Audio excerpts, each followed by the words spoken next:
And welcome back, ladies and gentlemen, to Circle of Debate, episode 79.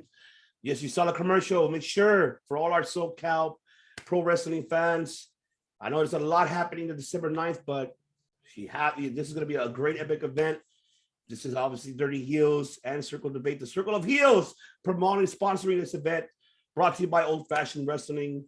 As we're going to have, Alex Hammerstone appearing, Jordan Cruz, Papo Esco, Slice Boogie will be there. And Jay Vital, the lightweight champion. You have Viva Van, the main event, defending her PCW Ultra Women's Championship versus Zeda Zhang. First time ever. They meet for the first time. So this is going to be an interesting match to see and who will be going over. So a lot more coming. So much more announcements. So make sure you follow Old Fashioned on their social media platforms, on their Instagram, which everything in the description is below where you can follow them and where you can purchase your tickets. Don't forget, December 9th, the meet and greet, 6:30 opens. Bell time is at 8 o'clock.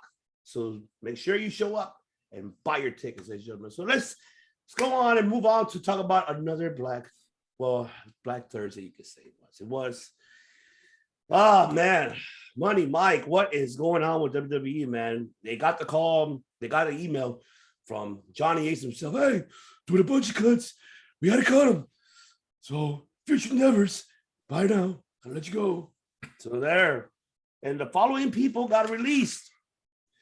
John Morrison, Drake Maverick, Tegan Knox, Jackson Riker, Shane Thorne as Slapjack from Retribution. Hit Row, the whole Hit Row, that shocked me out of the most, just went to the main roster. They let go of B-Fab, and they already let go of Adonis and everybody else, and especially Isaiah Scott, Shane Strickland, that he was known in the independent circuit. This guy, I thought Hit Row was going to be, the next big thing for this modern era of, of the pop culture, what they're aiming for. But did not expect this at all. Money Mike, what the hell's going on? What are they doing here, man? What are your thoughts about these releases?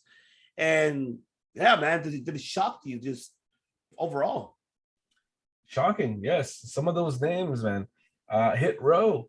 I did see something there. I was not very familiar with them, but I did see that they had a good thing going as far as the group, the people, even with the girl included. I feel like they had a good thing going, but I guess not good enough for WWE, right? I don't know. Vince McMahon makes the final call or the final decision, I guess you could say.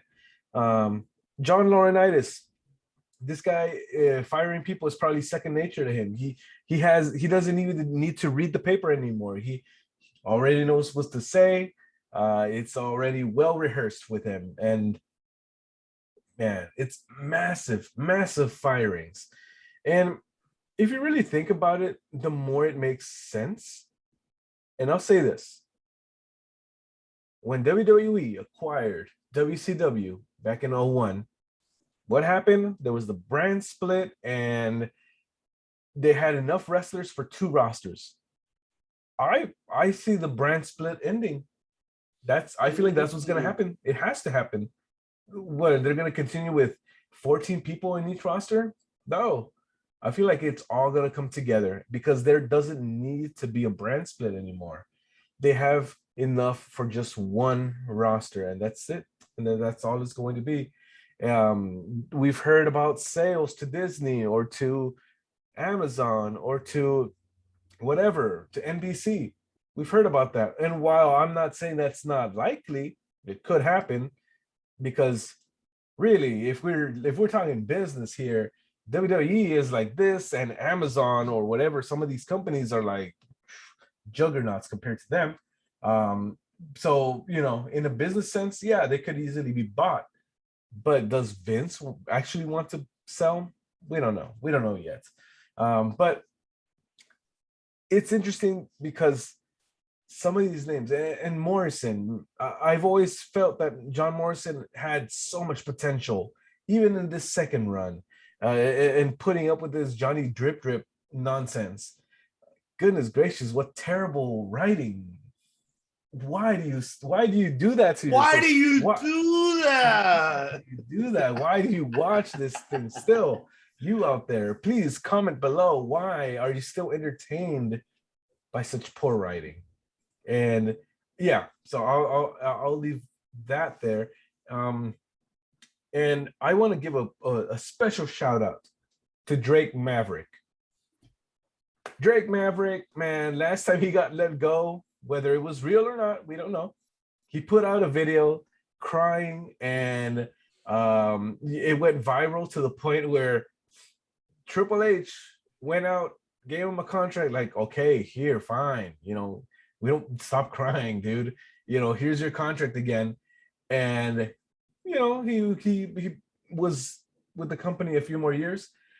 But man, that video that he released, I like that. I like that he looked back on that first video and basically kicked his own ass and said, get up, because you've accomplished a lot. And I feel like that's one of the best mindsets anybody can have.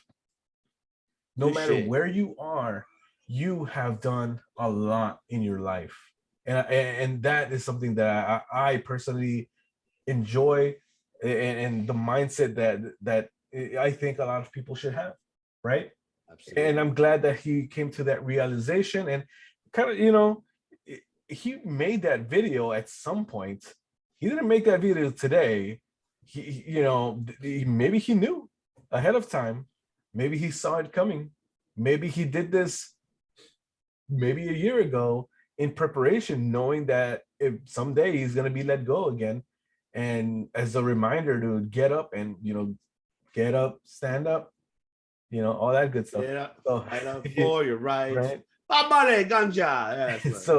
so big credit there to Drake Maverick for looking at the bright side. Yes, not the killer's bright side, all right. Oh, Mr. Brightside. But man, I'm with you 100% that he had this plan already. I guess you were right. He probably had that video saved and waited for the right moment to take it out. And right away, when he got his call from Johnny Ace, hey, hold on, post, tweet, bam, there you go. Yes. Bye, Johnny. Yes. I'm pretty sure he's like, he already knew. And I loved it. That was a great way to put it. A great way how he said, you know what? Just get up. You're about professional wrestling, not a superstar. Man, congratulations for Drake to put that video out. I loved it. And I'm looking forward for the future for him in, independent circuit. He could be in MLW, or, could be in Impact, go back to Impact, as a matter of fact, or, maybe AEW. We don't know. We do not know what, the possibilities are unknown. Johnny could go back to Johnny Impact, man, or just do the independent scenes and with his wife Taya Valkyrie. Johnny Dynamite. Or Johnny Dynamite. Oh, that's right. Yes. Johnny Dynamite. There you go. Damn. You know what? It might fit him. Johnny Dynamite. Johnny Rampage. Johnny Rampage. Damn. He can't be Johnny Dark. Johnny Elevation. Hey, why not? Yeah. Johnny Elite. Oh shit. He could be Johnny Elite. So you never know. Damn. This is gonna be interesting to see. Shane Thorne, I feel bad for him. He never got his chance solo, man. Ever since they broke him up with TM61, and then he turned out to be Slapjack. I feel bad for him. Jackson Riker, he already had it coming. I mean, especially with all those past tweets, what he kind of like, who's a Donald Trump supporter, and all the politics that he kind of made a lot of, bad comments in the past that people dug up and like, oh shit, yeah, it came to bite you in the ass, and it was bound to happen.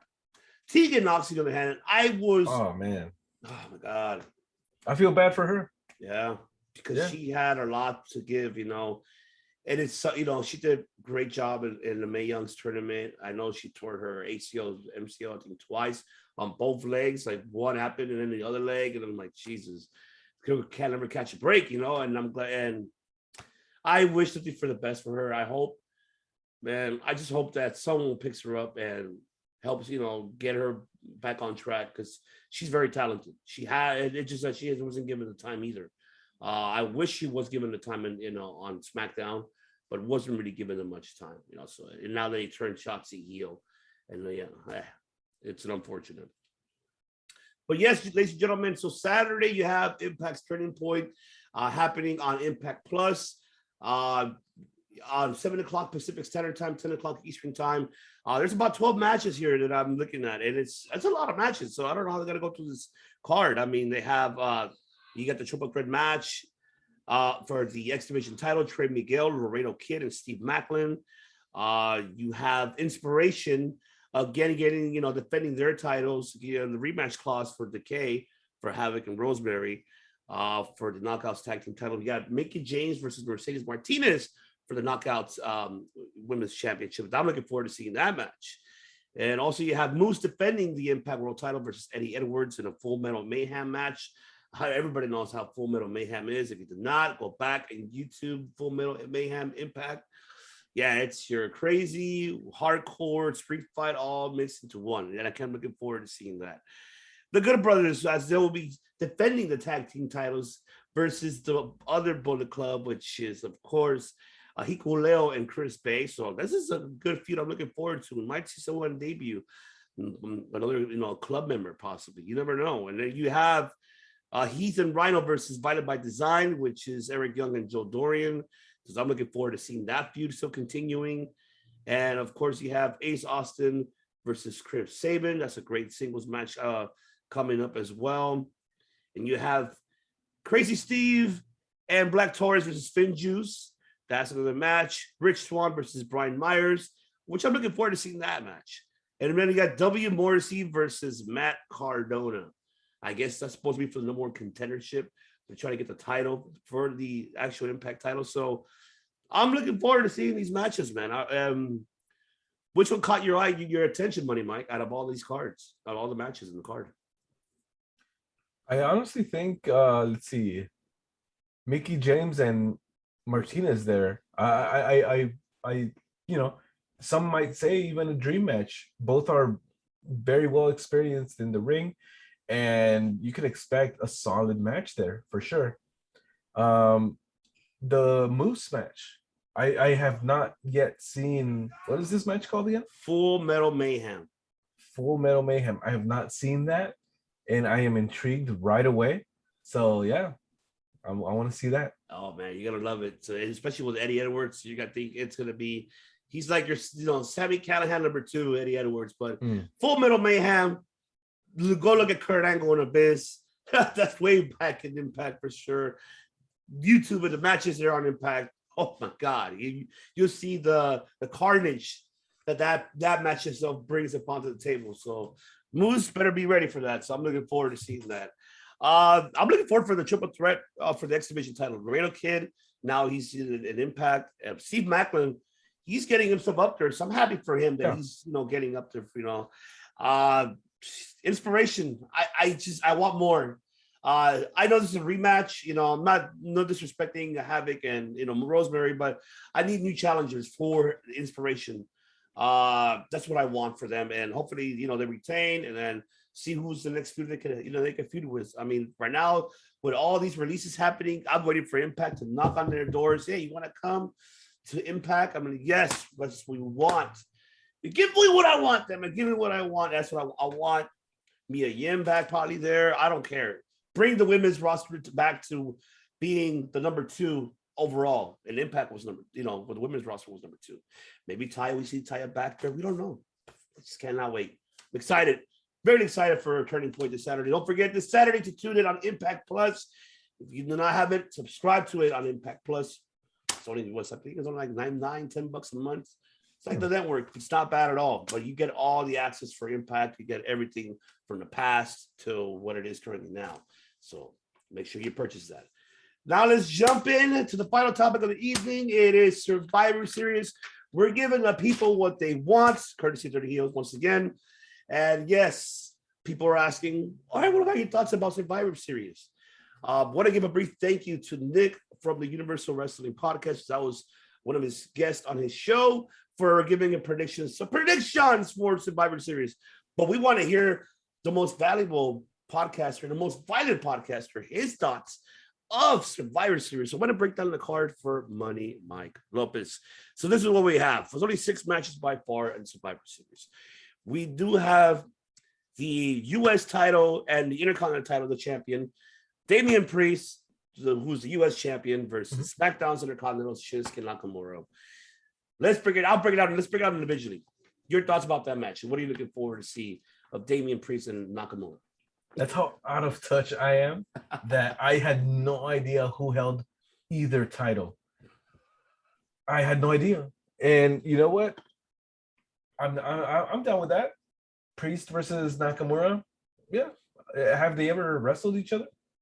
From my knowledge, I don't know if they ever made a Ring of Honor, but I don't think they did. But seems like a good matchup, stylistically and physically.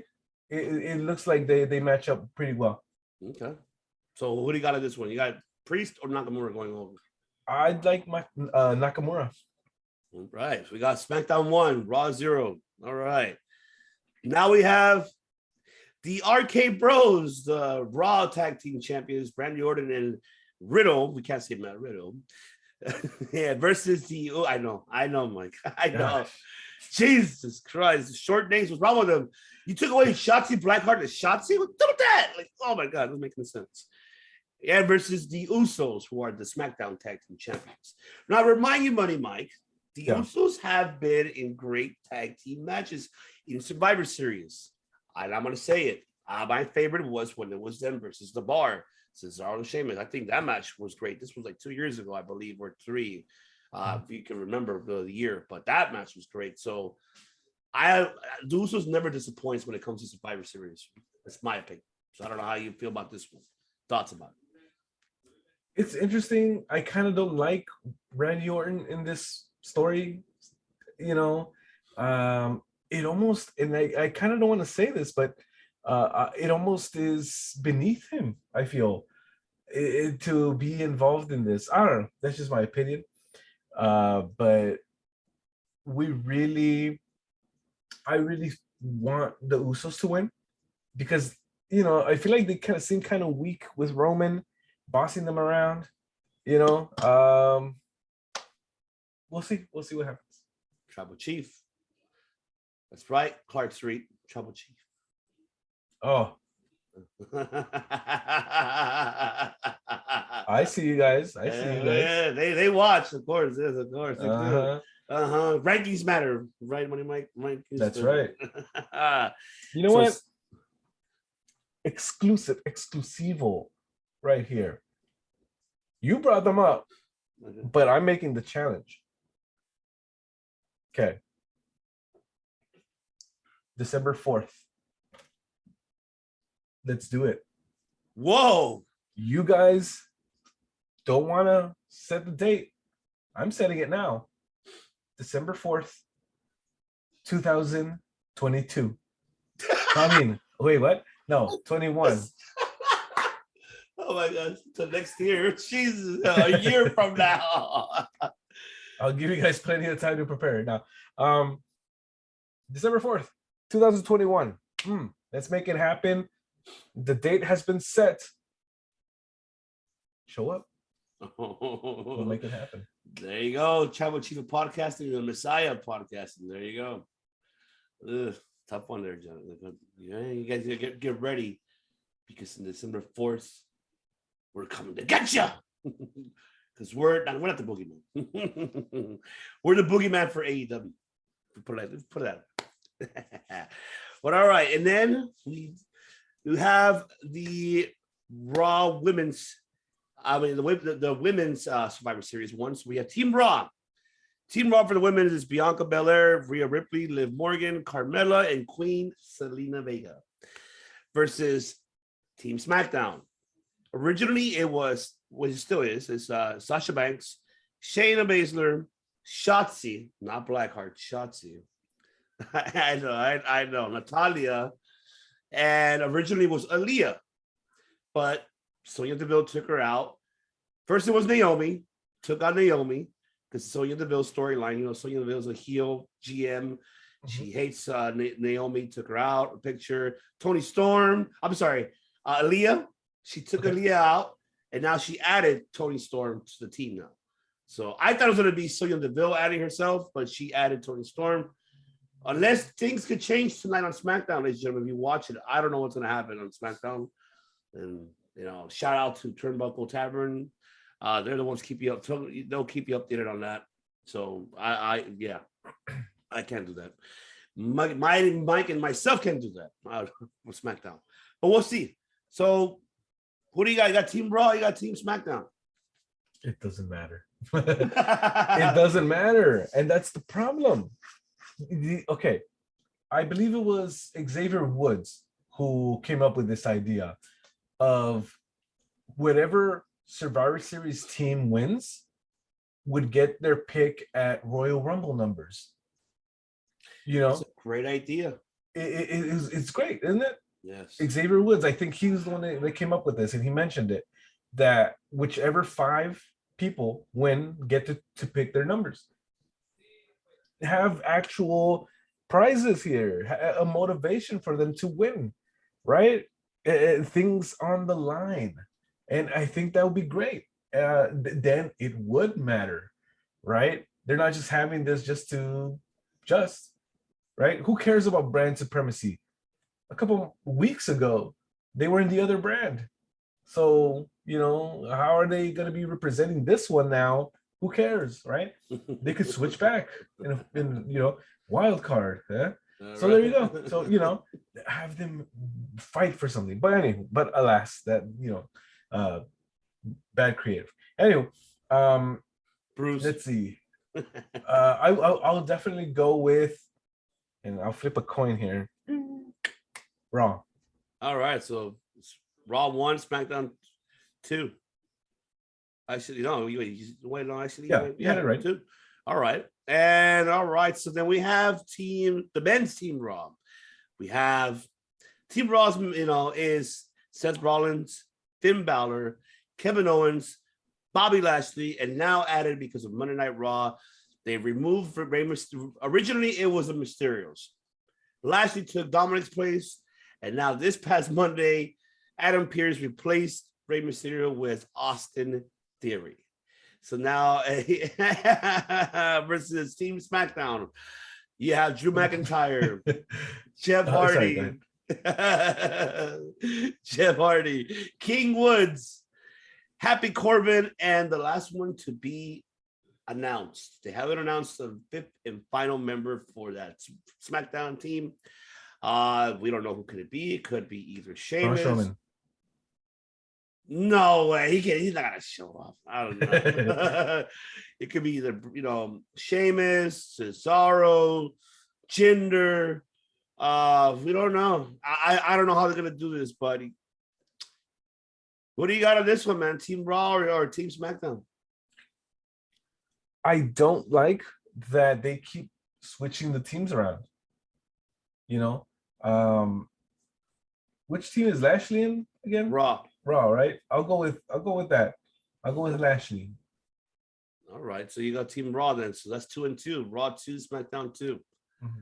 All right, and we have the women's championship, which everybody's excited about because of this whole drama that happened from like 2 weeks ago, and now that is Raw's Women's Champion Becky Lynch versus SmackDown Women's Champion Charlotte Flair.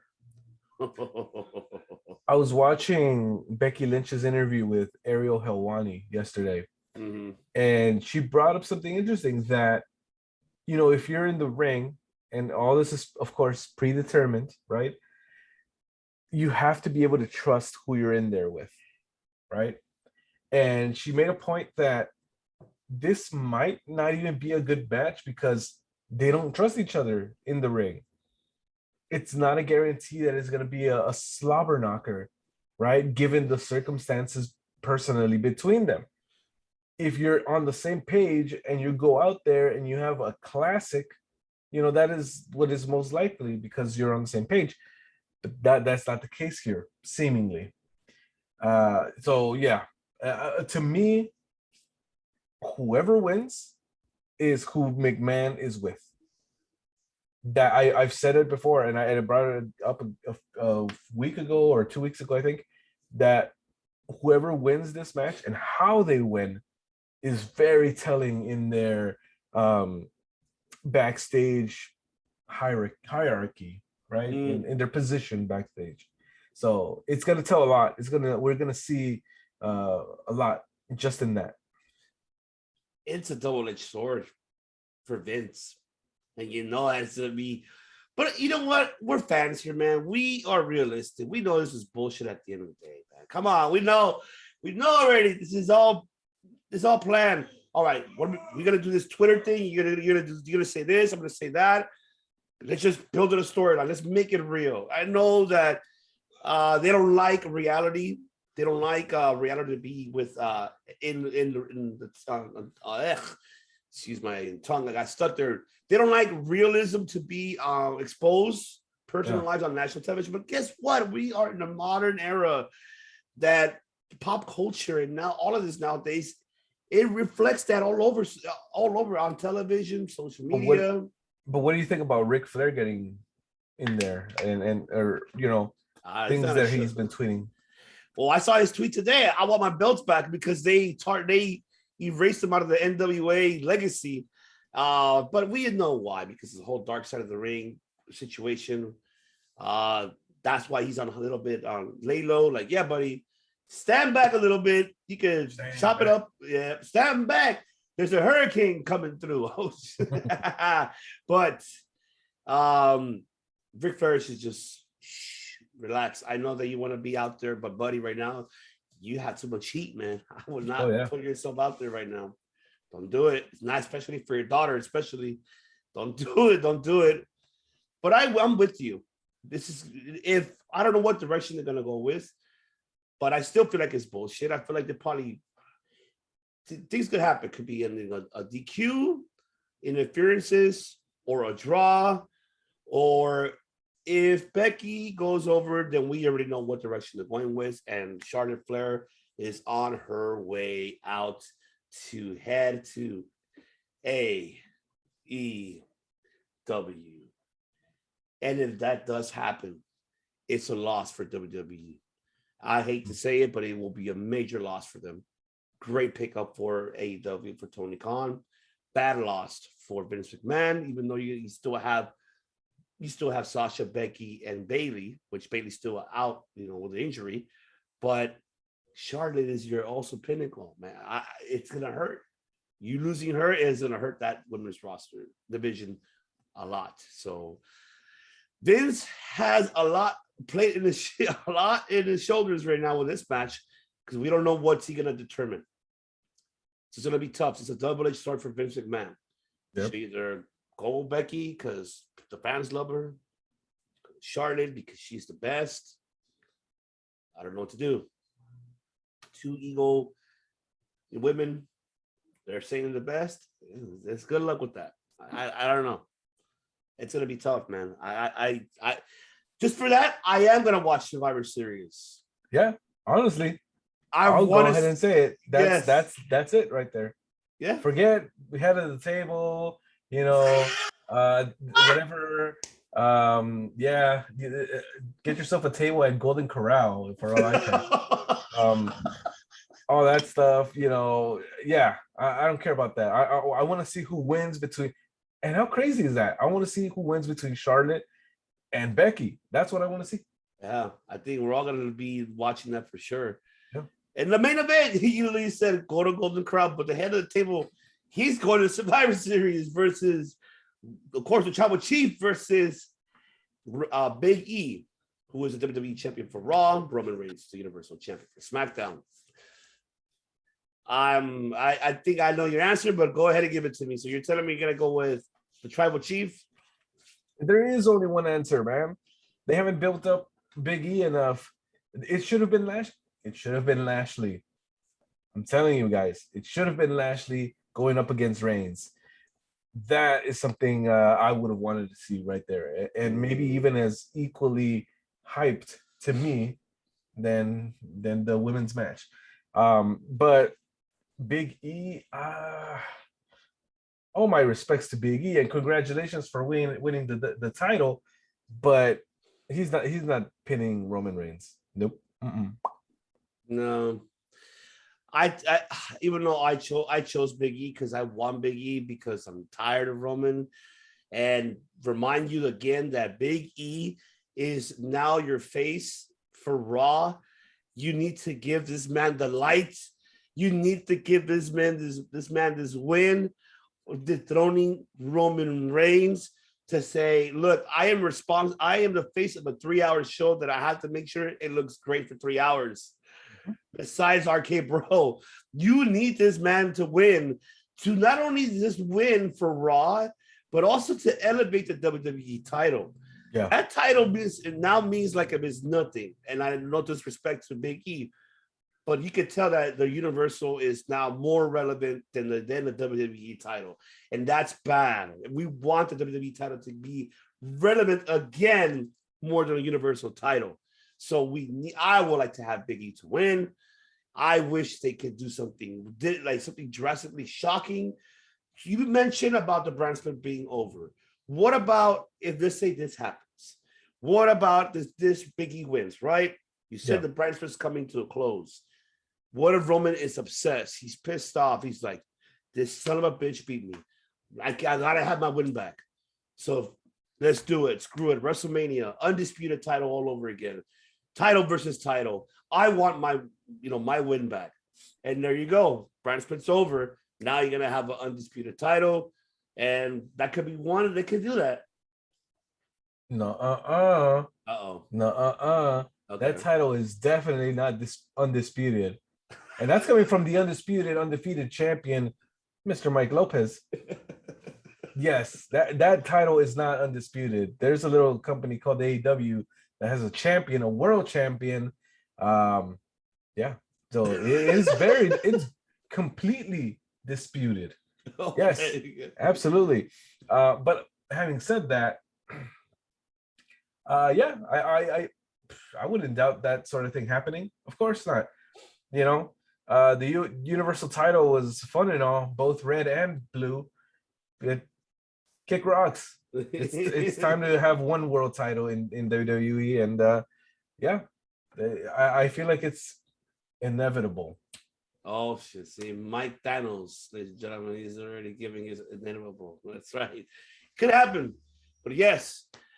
Man, yeah, I know. We really don't even talk about WWE as much. It's just it heartbreaks. It breaks our hearts that we see the product that we enjoyed watching for almost 30 years is deteriorating itself to its peak. That WWE who, like Roman who, like is who like cares? It's gonna get to that point, and it's already to that point because But we will watch this because we want to see that Becky and Charlotte. That's probably the only thing I'll watch it for. That's all I want to see. I don't want to see anything else. Just that match. I actually do want to see the Big E one because I want to see that match, how it's going to be. Yeah, I just hope. One more thing too before anything. Let me tell you. Okay, Crown Jewel was great. Remind you that it wasn't that bad. It was some match. I don't know.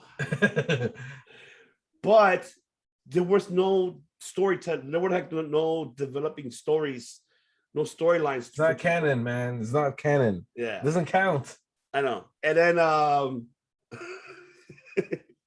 for Survivor Series, I feel they're doing the same thing. If you're noticing that. They announced the team in less than 6 weeks for the Survivor Series team for men and women, without even doing a qualifying or none of that. It's like, why? But I think they're experimenting something. They're doing this just like what AEW does. They announce matches. So coming up next week, this is going to happen next week. Like, what? There's no story to it. There's wrestling matches. So I feel like they kind of want to experiment with that, fuck with it a little bit. Hey, let's just throw out the matches and let the talent deliver in the ring and see if it sells. Maybe they're heading to that direction, trying something out of AEW's book. Hey, let's not do prolonging storylines. Let's just create matches out of nowhere and then do it quickly. You know, like maybe that's what it looks like to me. I mean, Becky Lynch did admit she watches AEW. She keeps up. Paul Heyman as well. He mentioned it just lately. He watches. They know what's going on. They watch. They can deny it all they want, but yeah, they have a pulse on what is happening, and really, they're subtly taking things out of their book and seeing if it works for them, right? I noticed that in AW they say shit a lot. In WWE they're saying bitch a lot. It's starting to mirror slowly but surely, and I feel like, and if we go in that conversation, right? And I'll just briefly say this, that WWE, if they win ultimately against AEW, we already know what's going to happen.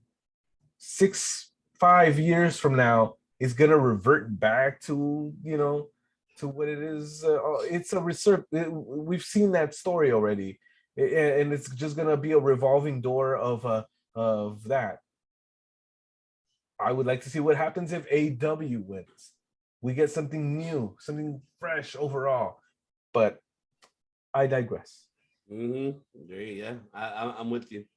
But I'm looking forward to seeing how the aftermath of it. So I can't wait. If they're testing those experiments out, I'm not mad about it, because when I re-looked at Crown Jewel, a lot of their matches were not as bad. I'm not saying it was the best pay-per-view. Hell no. I'm just saying it was okay. Because it was short. It was a short storyline, very quick. I liked it. So with this, okay, I want to see what they're gonna do. If this Survivor Series becomes successful, which I highly doubt, in my opinion, but teach his own. But if it does, then they're gonna start doing that, just making random matches and not even do a prolonged story about it. I'm not surprised. That's because they're seeing AEW doing it. Why they can't do it? I don't think that they're gonna do that yet, as much as AEW is. I feel like it's gonna take a while, and I feel like a lot of people within WWE, and I don't work there, folks. I'm just going based off of my opinion. I feel like a lot of people see, like I mentioned earlier, they see the numbers between SmackDown and Raw, and they see AEW's numbers, and they're like, "Well, why are we gonna change? We still get the higher ratings."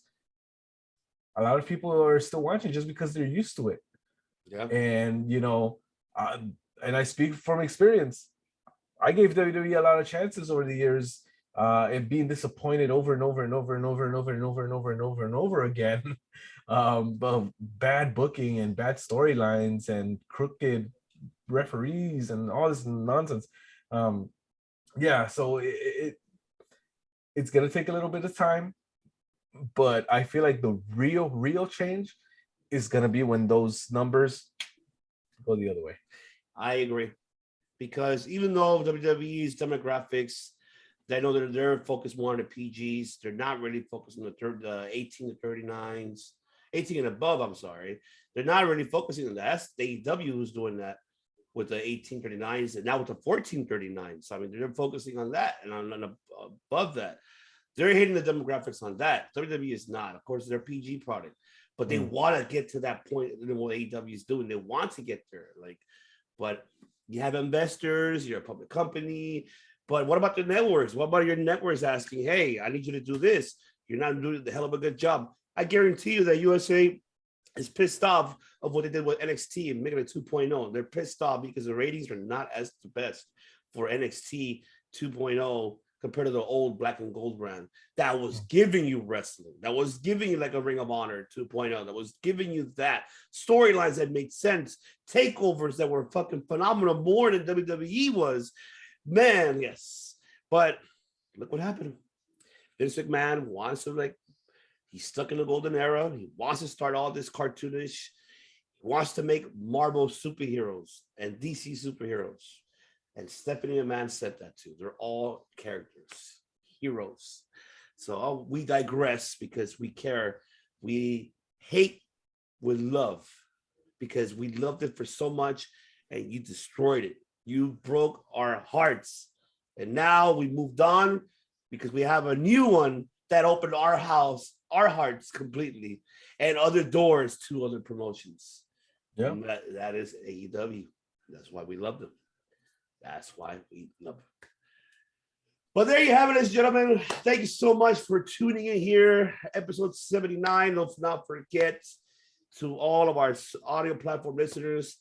Muchas gracias. Todo el apoyo allá en Latinoamérica, de Colombia, Brazil. Take contact, speaks Brazil too. I mean, Jesus Christ. Portuguese, no, not Portuguese, but Spanish. Tune in to Thunder Rosa's vlog. She's in there a lot. She speaks full Spanish. I was in shock. Muy caliente. Sí, muy caliente. Oh, I gotta be careful. I won't get trouble. But yes, a toda Latinoamérica, muchas gracias por escuchar el Cerco de Debate y gracias por el apoyo y gracias por escucharlos en todos los audio plataformas. Y por favor, si no suscribe a nuestro canal de YouTube, y así para que puedan ver los videos en vivo y más entrevistas y más contacto que vamos a poner en el canal aquí en Cerca de Debate. Y muchas gracias. Viva la raza. Ajá, viva la raza, Eddie, all day. Loved it, yes.